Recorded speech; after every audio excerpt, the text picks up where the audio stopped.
Nerdcast, The Nerd Podcast. Hai Nerds, balik lagi nih sama gue Vali Dan gue Billy. Kita ini Nerdy Bro dan ini adalah episode lanjutan dari Nerdcast, Nerdcast, The Nerd Podcast. Oke, kembali lagi nih kita di bulan Agustus. Nih. Udah setahun belum sih kita? Belum kayaknya. Oh, bulan depan ya? Bulan Iya, depan. Kayaknya bulan depan setahun. Tidak berasa setahun. Mantap. Dan seperti biasa, bulan baru artinya tentu saja rekomendasi baru. Betul banget. Rekomendasi film dan series untuk bulan-bulan Agustus. Tapi mungkin di bulan ini ada sedikit beda ya. Betul. Mungkin kita sampein dulu ya. Kalau bulan ini kurasi rekomendasinya itu dari udah dikurasi juga sama teman-teman dari habis nonton film. Nanti ya kita tulis seperti biasa. Dan kita ya. mention di kita mention IG-nya ya, Betul. Instagram-nya. YouTube-nya juga ada kok. Oke, nah sebelum kita mulai tapi jangan lupa dulu dong follow di sosial media kita, dan kalau kalian suka sama video-video kita jangan lupa di like, di subscribe gitu ya. Pokoknya di support terus lah, dan bisa juga support kita di link Saweria di sini. Jauh amat Bil, sini. Nih ya, sorry maaf. Oke, langsung kita mulai aja ya. Let's Nerding it up. Oke, buat rekomendasi pertama. Nah, ini tadi kan lu bilang agak beda nih. Ya, betul. Memang agak unik juga nih, teman-teman dari habis nonton film ini juga ngasih rekomendasi. Kan kita biasanya rekomendasinya cuman film-film yang akan tayang di bulan, Di bulan ini itu ya. Di bulan itu ya pokoknya di bulan tayang gitu ya. Betul. Nah, ini kita akan ngasih rekomendasinya. Yang pertama ini filmnya udah lama nih.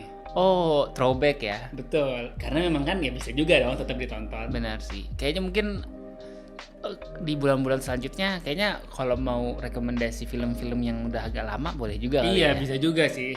Kan kadang kan nggak tiap bulan selalu ada tontonan yang maksudnya baru dan sesuai dengan kita. Dan gitu nggak ya. setiap bulan mau nonton film juga gitu. Betul. Maksudnya ke bioskop atau apa gitu ya. Oke. Nah, untuk filmnya sendiri, film lama yang kita rekomendasikan adalah biasanya sih harusnya banyak yang tahu ya. Iya. Film judulnya Boyhood. Oke, ini film cukup pas pertama kali rilis cukup fenomenal juga sih. Iya, dia rilisnya tahun 2014 atau 15 ya? 14 kayaknya. Oke. Nah, ya filmnya rilis tahun 2014 dan untuk cast-castnya sendiri, nah kita baca dulu ya. Inilah yang paling Ethan Hawke tuh udah pasti Iya. paling gue inget sih. Yang lainnya tuh gue lupa nama aktornya sih. Soalnya Iya, mungkin makanya, kita bacain aja. Oke. Ya, lama ya. Nah, untuk castnya sendiri Ethan Hawke sebagai bapaknya.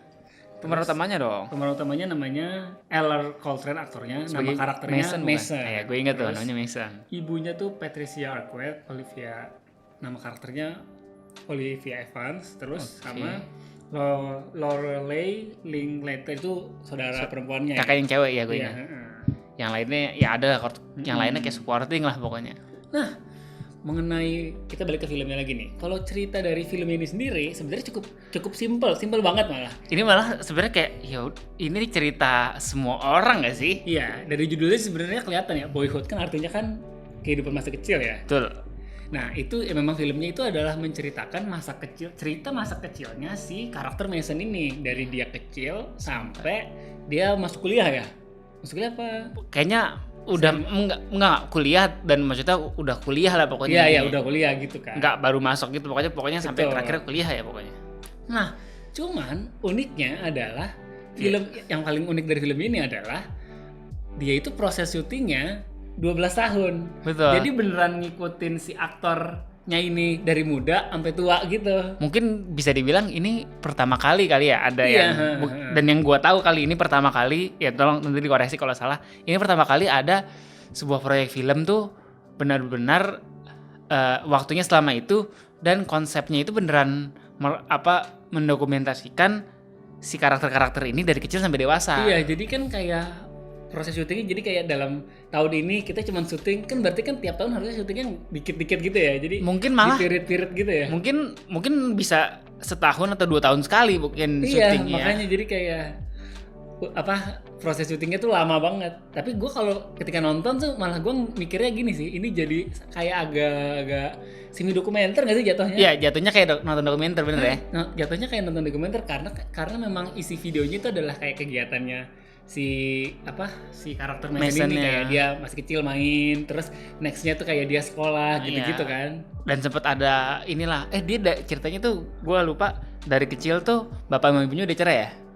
Iya kayaknya. Dari udah cerai, tapi maksudnya sosoknya tuh saling, maksudnya masih tetap support lah sampai gede juga. Dan itu tadi kayak dari kecil tumbuh dari kayak SD, SMP, SMA sampai kuliah itu tadi ya. Dan maksudnya yang paling bikin unik ya itu tadi lah, cara pengambilan syutingnya tuh benar-benar unik. Orang-orangnya sama, jadi kayak beneran nonton dokumenter tapi lebih sinematik gitu nggak sih? Iya, lebih sinematik dan nggak, ya kan kalau dokumenter kan ada narator kan, Iya. ada narator terus biasanya ada interview juga. Ini enggak, ini cuman ceritanya ya berjalan terus aja gitu. Betul.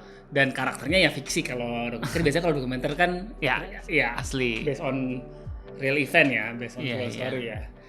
Cuman kalau dari segi daya tarik nonton filmnya ini, selain dari proses syuting yang unik itu, ini nggak sih nontonnya tuh kayak kita berasa ini beneran film ini bisa relate ke Semua orang. Iya, karena benar. semua orang pasti punya masa kecil gitu. Pasti, dan saat habis nonton ini tuh pasti orang langsung keinget, oh, Iya. kayak dulu kita gimana? Maksudnya langsung keinget masa kecil lah, dulu perkembangannya gimana. Maksudnya beneran di sini tuh kelihatan si Mason itu yang dari kecil sampai gede, maksudnya pertumbuhan mukanya jadi beda banget gitu-gitu. Iya. Itu kayak maksudnya lu pasti throwback sendiri lah, kayak Iya. pas nanti lu lihat diri lu sendiri, ya misalkan foto-foto dulu lah.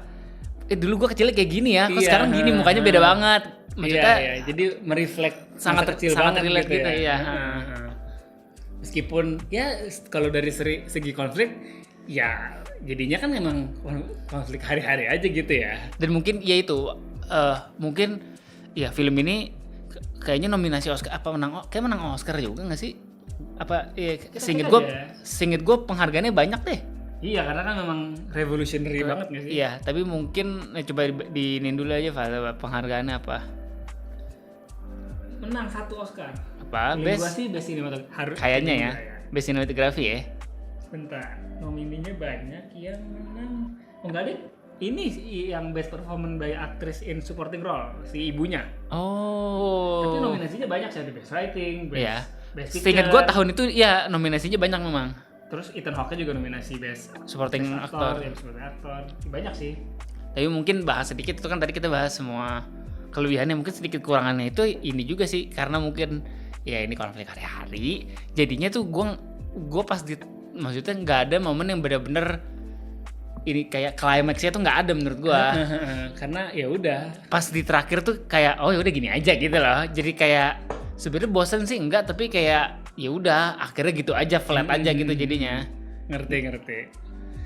Ya, Kurang ada naik turun gitu, ngerti iya, kan? karena kan memang ceritanya ya nggak disusun gimana, maksudnya cuman ya udah flat cerita dia bertahun-tahun aja dijalanin terus gitu ya. Mungkin jadinya bikin film ini kalau nontonnya berulang-ulang agak bosen sih.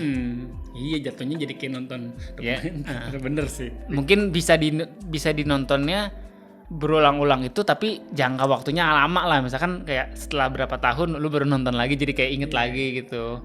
Tapi kalau ngomongin film ini kan emang menceritakan, film ini menceritakan kayak kisah masa kecil. Ya. Kalau film-film lain yang sebenarnya kalau nyari persis kayaknya nggak ada ya. Cuman yang menceritakan kayak kisah masih muda anak kecil gitu ada nggak sih menurut kira-kira? Kalau gue sih ada kebayangnya. Contohnya gimana ya? Nih tahu nggak yang filmnya ini Pay It Forward? Ya, oh iya. Yang nama karakter utamanya itu Trevor, anak kecil. Kayaknya kita nonton deh dulu. Oh iya, gue tahu. Terus ada ini aktornya tuh Kevin Spacey. Iya. Itu gurunya. Itu juga menceritakan, dia tuh ceritanya keluarganya tuh kayak bermasalah lah gitu-gitu, cuman kayak terus dia kayak dikasih tahu kayak untuk berbuat baik lah gitu-gitu. Oh untuk iya, berubah. gue tahu. Iya. Meskipun wah endingnya sedih sih. Andega itu untuk kan gue nonton pas masa kecil shock sih kayak. Wah shock sih kayak. Tapi Iya itu maksudnya gue ngeliatnya iya, agak mirip sih, iya, maksudnya iya. cerita pertumbuhan anak kecil gitu loh. Jadi kayak gimana sih dia ngeliat dunia terus berubah pandangannya gitu nggak sih? Mirip nggak sih sama Iya. Bobotinya? Iya.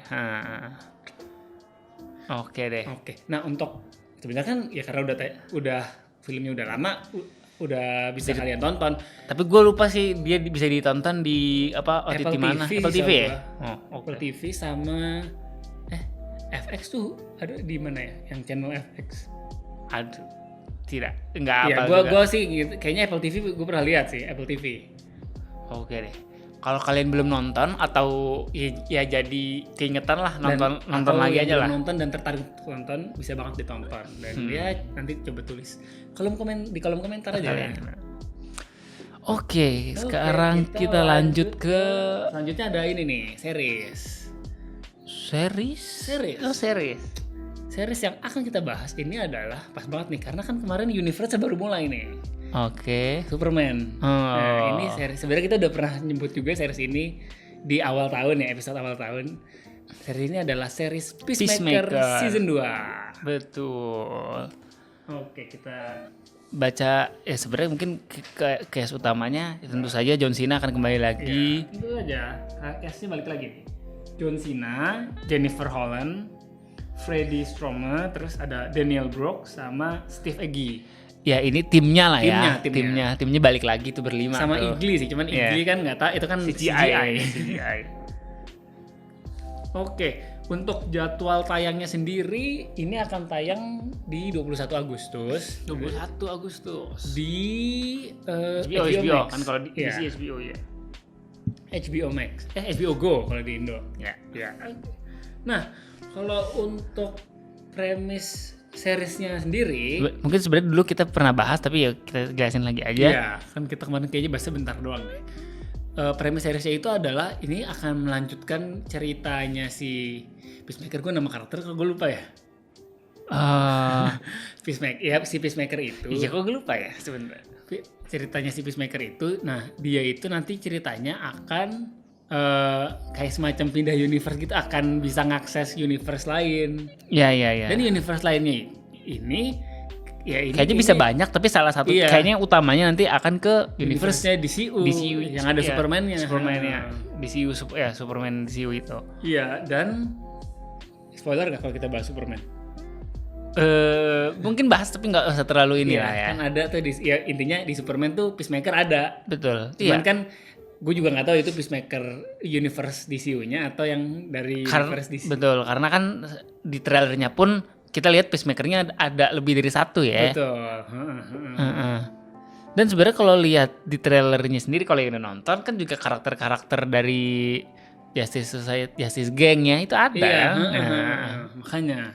Tapi mungkin bahas tadi kita belum bahas di Peacemaker season 2 ini antagonisnya ini kan si Rick Flag ya. Nah iya, Rick Flag senior.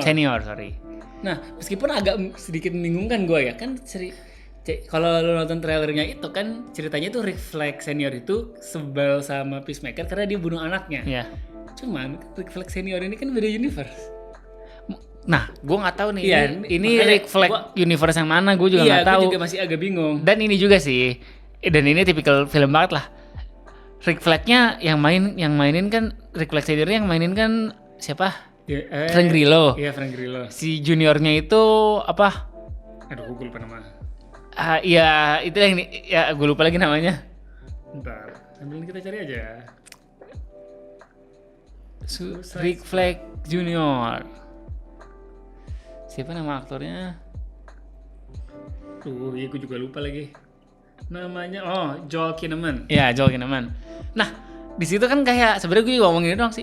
Kan sebenarnya kalau kelihatan dari umurnya kayaknya nggak beda jauh ya. Cuman kok bisa jadi bapak? Kok bisa jadi bapak anak? Mungkin lebih, tapi dia udah ngomong ya, dia bapak sama anak ya. Kayaknya lebih cocok kakak adik sih. Atau enggak mungkin kakak adik cuma beda jauh gitu. Iya, cuma ini aneh. Jadinya kayak ya udahlah, namanya juga mau, kayaknya mungkin gue bisa bilang James Gunn di sini mau bersih lah gitu. Iya benar. Terus mungkin balik lagi ke seriesnya. Menurut gue tuh yang jadi daya tarik series ini adalah, menurut gue ini series tuh absurd banget sih. Ya. Dan dari semua proyeknya James Gunn, maksudnya absurd tuh tipikal James Gunn banget sih. Menurut gue ini proyek dia paling, maksudnya ini James Gunn banget nih proyek ini, gue ngeliat series ini kayak, wah ini emang absurd, tapi absurd itu bukan jadi jelek ya.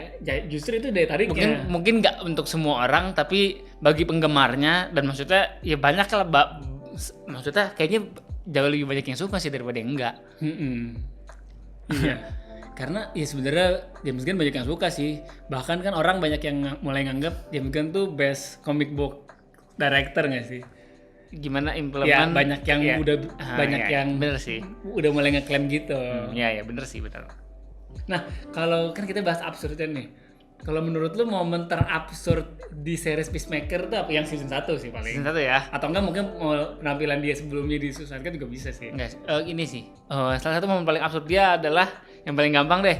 Openingnya joget-joget yang iya. beneran semua case-nya kayak nari-nari doang gitu. Maksudnya gue pertama kali lihat sih kayak anjir nih series absurd banget. Absurd banget ya. Kan biasanya series, apalagi series superhero ya, kayak ya udahlah cuma openingnya tuh cuma animasi atau animasi, cuma judul, lagu, paling nyebutin cast dikit gitu. Tapi biasanya malah nggak ada. Bandingin nih bilang kayak sama Daredevil, kan openingnya keren ya. Ini openingnya joget-joget tuh lucu banget sih. Dan gerakannya tuh nggak ada keren-kerennya sih, aneh menurut gua. Iya, emang gerakan bikin lucu. Maksudnya gitu. ya itu James Gunn banget lah. Iya. Kalau lu apa? Kalau gua ya sebenarnya itu juga bisa. Cuma ini nih yang di season 1 yang dia naming orang-orang. Iya, gua udah tahu sih. Asal itu lucu banget, kayak kan ceritanya tuh si temennya itu ngelempar kayak nulis nama buat polisi nangkep itu bapaknya. Kan terus si Peacemaker-nya marah kan, kenapa nggak ini aja, terus dia langsung nyebut banyak banget. Kenapa nggak orang lain? Contohnya siapa? Sebutin. Iya, ngasal itu lucu banget sih. Dan itu scene aslinya tuh improv kan. Iya, makanya John Cena udah kocak banget dah. Iya. Emang bener-bener. Gue pas ngelihat itu tuh kayak anjir, gue ngelihat John Cena tuh jadinya ini aktor lucu sih. Emang sekarang ngelihat John Cena tuh lebih kayak lucu. Aktor komedi sih gue juga. Meskipun dulu dia jagoan WWE gitu kan, gue jagoan gue gitu, kayak sekarang gara-gara series Peacemaker ini gue ngelihat dia tuh kayak lucu nih orang gitu. Iya. Oke. Berarti kalau dari segi universe ini nanti ya kita sebenarnya udah pernah bahas ya, akan jadi 2 universe ya, bolak-balik. Akan gitu bolak-balik sih ya. Dan mungkin kalau dari genrenya itu sih kan nanti tadi Peacemaker-nya akan ada banyak. Mungkin nanti akan dia jadi nge-replace Peacemaker yang di DCU-nya itu kan menurut gue sih itu kemungkinan yang bisa banget terjadi sih. Ya udah, berarti nanti ketika udah tayang jangan lupa ditonton deh. Dan tulis komentar kalian ya. Oke. Lanjut nih. Oke. Selanjutnya kita mau bahas film lagi. Film apa tuh? Nah, ini sebenarnya filmnya genrenya kita belum pernah bahas nih. Agak-agak gimana gitu ya. Dan film yang akan kita bahas adalah Demon Slayer Infinity Castle. Ini ada hintnya nih. Ada hintnya nih, betul. Sebenarnya bahas-bahas ini tuh agak-agak gimana ya? Maksudnya seneng tapi ada guilty-guilty-nya juga dikit. Iya sih. Maksudnya kayak karena tadinya tuh gue tidak berniat nonton, cuman jadinya kehook banget. Betul. Dan maksudnya kan kita kan nonton anime tuh maksudnya jarang yang, maksudnya saat udah gede tuh jarang ya. Maksudnya pas udah gede tuh nggak terlalu banyak lah nonton anime. Tapi gara-gara nonton Demon Slayer, nih gue jadi agak ngikutin beberapa anime lagi. Tapi walaupun nggak semua ya. Dan jadi baca manganya juga kan? Iya betul. Oke, biasanya kan kita bacain cast-nya ya. Cuman ini kayaknya mungkin nanti kita capture aja. Karena kan pengisi apresiasi siapa aja. Karena kan karakternya yang kita tahu ini karakter anime semua. Karakter anime semua. Perlu kita sebutin apa? Tanjiro gitu ya. Kita sebutin kayak Tanjiro, terus Zenitsu, Nezuko, Inosuke, terus para Hashira, terus kan musuhnya ada Muzan, terus demon-demonnya tuh Akaza, Kokushibo. Sisanya Akaza, Kokushibo, Doma, Akime. Iya gitu. Hafal ya? Ya hafal dong. Oke. Ya itu kan karakter-karakternya yang akan muncul di film ini. Dan untuk jadwal tayangnya sendiri di Indo itu sih setahu gue tanggal 15 Agustus. Sebelum 17-an. Ya 17-an ya. Emang udah ada pre-sale, jadi udah dijual. Dan harga tiketnya lumayan sih. Kayak emang orang sudah berbondong-bondong berebutan kayaknya. Betul. Oke. Dan untuk apa? cerita sebenarnya kita sudah tahu ceritanya bakal kayak apa ya. Betul. Karena kan ya manganya sudah tamat dan ya untuk penilaian gue adalah untuk manga tuh Demon Slayer itu adalah salah satu manga yang cepet lah. Betul. Mungkin kalau komik tuh dia kayaknya mungkin volumenya 30. kayak mungkin nggak sampai deh. Oh, antara 20-an 30-an. Iya 20-an kayaknya deh. Gue lupa sih, soalnya kan kita bacanya semua ya lebih ngikutinnya online semua sih. Baca di TikTok banyak Bil kayak set Iya betul, gitu. betul. Oke, kalau ceritanya sendiri cuman kan Infinity Castle itu kan arc di manganya bukan final sih, tapi dua terakhir. Dua terakhir ya. Dua terakhir. Nah, uniknya itu kalau di film ini nanti kayaknya akan dibagi jadi 3 part nih. Ya. Iya, ini yang akan tayang ini adalah part 1-nya gitu. Jadi yang part 2-nya itu kalau di komiknya Infinity masih arc yang sama, terus yang ketiganya itu final arc-nya yang lawan ya Sunrise Countdown. Sebenarnya mungkin ada lagi arc setelahnya, tapi itu pendek lah, yang bilangnya Demon King Tanjiro. Ya, tapi kan spoiler. Ya udah lama, Pak. Dan orang yang nonton ini kayaknya udah baca manga semua sih. Maksudnya gimana ya? Kalaupun belum baca, itu menurut gua itu hebat sih orangnya. Iya. Gue sih nggak bisa. Nahan nggak baca. Udah tamat soalnya. Ya? Udah tahu ceritanya bagaimana. Oke. Mungkin bahas ini kali ya. Cerita yang tadi sebenarnya udah daya tarik kali ya, Betul. daya tarik film ya film Demon Slayer ini apa? Karena kan memang jujur ini salah satu ya animasi itu yang benar-benar ditunggu, dan kan di Jepang udah rilis ya. Kalau nggak salah dia itu ngalahin openingnya itu ngalahin rekor, istilahnya mecahin rekor yang sebelumnya dipecahin sama Demon Slayer juga. Iya, mungkin tren film maksudnya kan biasanya anime yang dalam bentuk film ya. Iya. Iya. Iya sih, emang kayaknya di Jepang gokil sih.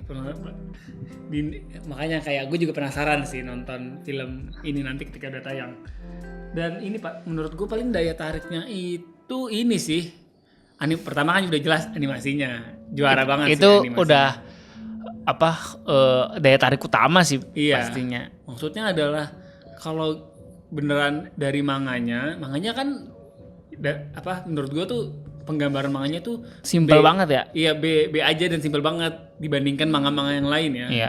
Cuman pas animasinya wah gokil banget sih. Bener-bener kayak maksudnya lihat tuh pasti kayak terkaget-kaget gitu, kayak wah bagus banget. Maksudnya beneran saat baca komik terus gue ngerti sih, maksudnya bagi yang baca tuh pasti senang banget pas lihat ininya, karena ya memang jadinya kayak penggambarannya tuh dapet banget, bagus banget. Kayak penggambaran jurusnya jadi jauh lebih keren, tandingnya jauh lebih epic.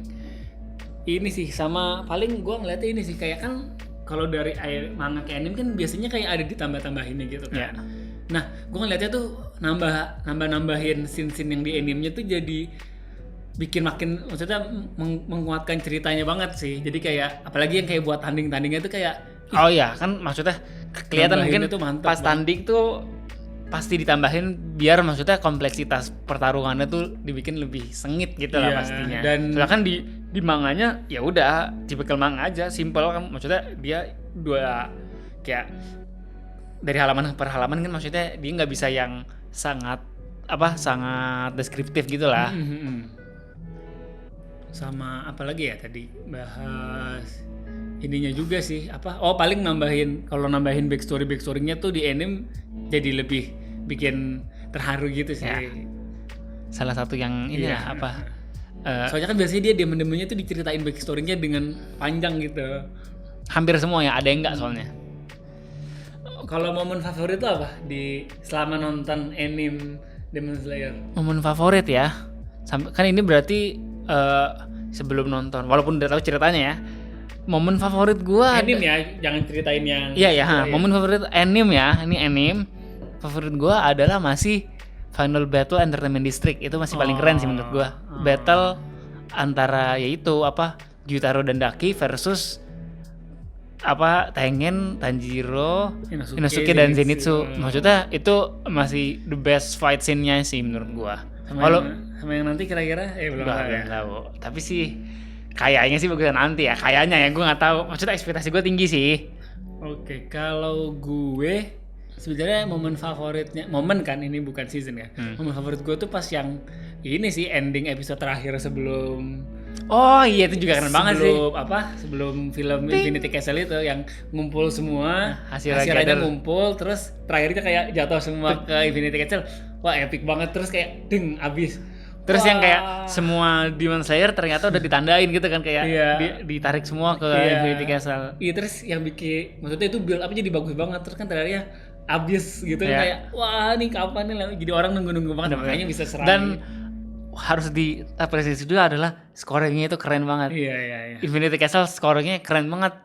Itu kayak bener-bener itu kan sempat pas keluar tuh sempat trending juga kayak semua orang jadi pakai lagunya. Jadi kan sekarang nih kan di Family Mart banyak nih yang jual ginian. Betul. Diputer terus tuh lagunya Sampai keinget-inget ya. Iya.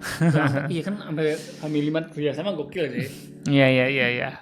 Udah nggak sabar banget lah pokoknya nungguinnya. Iya. Oke. Nanti ketika sudah tayang ya kalian komentarin aja menurut kalian gimana nih. Atau kalau kalian malah belum nonton Demon Slayer sama sekali nonton aja lah, seru. Gue jamin kalian ketagihan sih. Mantap. Oke, berarti ini kan tadi udah film ketiga. Nah, rekomendasi ketiga film maksudnya. Oke, dan rekomendasi terakhir sudah itu adalah seperti biasa. Ini ada film dari Indonesia, konten lokal. Ini film lagi nih. Oke. Nah, dan film yang akan kita rekomendasikan judulnya adalah Tinggal Meninggal. Ini film dari Imaginary. Ini ya apa? Hanya sutradaranya Aco bukan sih? Enggak, sutradaranya Christo. Oh, Christo malah ya. Aco mah main ini. Bagian cast-nya ya. Oke. Cast-nya ada Omara Esteglal, terus pemeran utamanya siapa namanya? Iya, itu. Terus Nirina Zubir, Mawar Diop, ada Aco juga. Terus ini Ardit ya. Erwanda. Sama ini Mario Cesar. Dia TikToker ya. Oh iya. Gue tau sih gara-gara sering main TikTok. Iya betul. Untuk jadwal tayangnya itu 14 Agustus. Wah, deket ya sama tadi Demon Slayer ya. Iya. Oke, dan untuk premis filmnya ini sendiri itu adalah menceritakan karakternya si Omara ini, namanya itu Gema namanya. Oke, Gema. Jadi dia itu adalah sosok yang kayak introvert gitu loh, tidak punya banyak teman gitu. Ya, sosok introvert lah. Iya, cuman dia tuh ceritanya tuh kerja di sebuah perusahaan lah. Perusahaan kayak startup gitu nggak sih? Gue lupa sih. Agency ya. Iya. Nah, tapi dia di situ kan kayak nggak punya teman gitu kan. Nah, suatu ya maksudnya mulai konfliknya adalah ketika ceritanya ini musibah sih, bapaknya itu meninggal. Nah, karena bapaknya itu meninggal, teman-teman di kantornya tuh kan bersimpati, akhirnya jadi mulai nemenin dia. Dan ceritanya tuh si Game aja akhirnya punya temen nih. Akhirnya punya temen nih, seneng gitu loh. Nah, tapi kan setelah berjalan berapa lama itu kayak kembali ke normal gitu kan. Iya kan namanya orang bersimpati, tapi ya udah bersimpati terus begitu ya normal lagi balik kan. Katanya ya, dan konfliknya itu adalah kayak ini kira-kira harus ada yang meninggal lagi nggak ya biar gue bisa simpati lagi, biar bisa temenan lagi. Agak unik banget sih secara konsepnya. Iya, kayak orang contoh konsepnya adalah orang se-introvert itu sampai mikirnya harus ada yang mati biar dia temenin. Iya lucu banget sih. Dan ini kan genrenya pasti komedi juga lah ya. Iya. Drama komedi pasti. Iya. Gue yakin ini juga sih akan dibuat setup komedinya tuh yang ya lucu-lucu absurd gitu sih menurut gue. Iya, tapi ini juga gue nambahin. Kalau lu lihat dari kan udah mulai banyak tuh interviewnya, cek aja bisa di YouTube. Dari cara mereka mempromokan film ini akan bertemanya ini nih Bill, dark comedy. Oh iya karena kan emang komedinya kan iya benar-benar ini membahasnya topiknya misalkan contoh orang meninggal, orang meninggal. Kan itu kan hal-hal yang tabu gitu loh, agak-agak dark jokes gitu, makanya genrenya masuknya dark comedy. Iya benar-benar. Iya sebenarnya dari genre cukup unik sih kayaknya, soalnya film Indo kayaknya ada nggak sih yang tema, gue sih nggak inget banyak ya kayak maksudnya belum kebayang kalau ngomong film dark comedy di Indo gitu. Karena kan memang sebenarnya mungkin orang jarang mau bahas itu di Indo karena kan sesuatu yang tabu di Indonesia tuh orang gak mau inilah, gak mau terlalu manfaatin lah, soalnya ya ntar dikit-dikit viral lah atau apa gitu. Orang Indonesia masih memegang teguh gituan, kesopanan gitu ya. Betul. Kayak kok contoh lah misalkan orang meninggal gini kok dibercandain kan gitu. Iya. Ya meskipun kalau udah sama temen tuh ya sering juga sih ngebercandain. Kalau udah temen banget malah biasanya dibercandain. tapi bukan berarti itu tidak respect ya gitu. Iya, emang bentuk bercandanya begitu ya. Biar kan nanti tujuannya biasanya kayak gitu biar si orang yang ditinggalkan tuh seneng lagi, ketawa lagi gitu kan.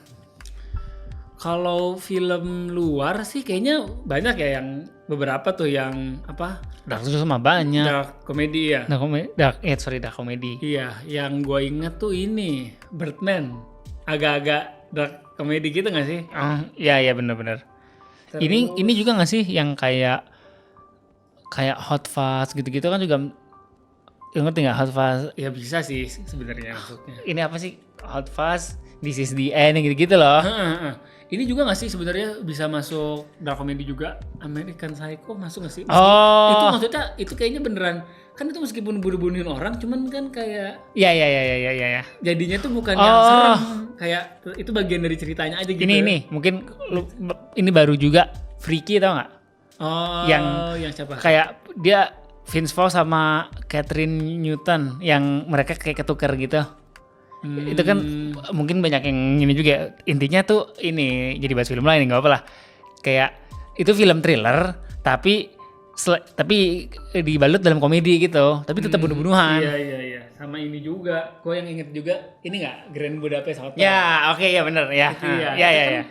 Banyak bunuh-bunuhan ya, cuman gue ngeliatnya kita ngelihatnya itu ketika bunuh-bunuhan bukan yang keren kan. Kalau film action kan kayak keren, terus ada kadang kalau horor takut, sadis. Ini tuh kita ngelihatnya lucu ya gitu. Padahal itu hal yang tabu gitu loh, tentang kematian gitu. Makanya kayak dark comedy tuh kayak gitu kan. Oke.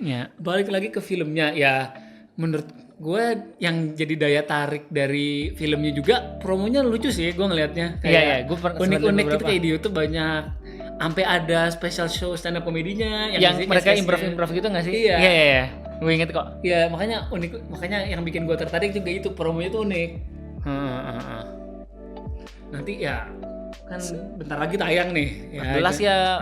Minggu depan ya 2 minggu lagi lah atau minggu depan ya. Minggu depan nih, sorry ya minggu depan. Ya ketika nanti udah tayang ya jangan lupa ditonton, dinikmati dan harus disupport lah ya film-film Indonesia, betul. Mumpung masih tayang gitu. Oke deh, berarti udah totalnya udah 3 film 1 series ya. Yang sudah kita rekomendasikan untuk bulan Agustus.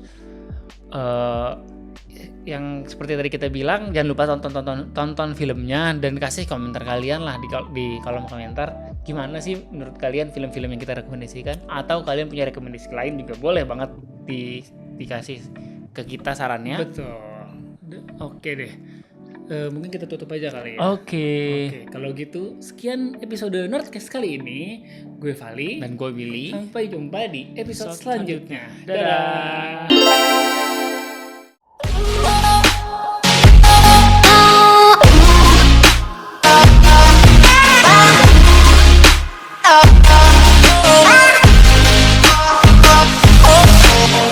Nerdy Bro, let's nerding it out.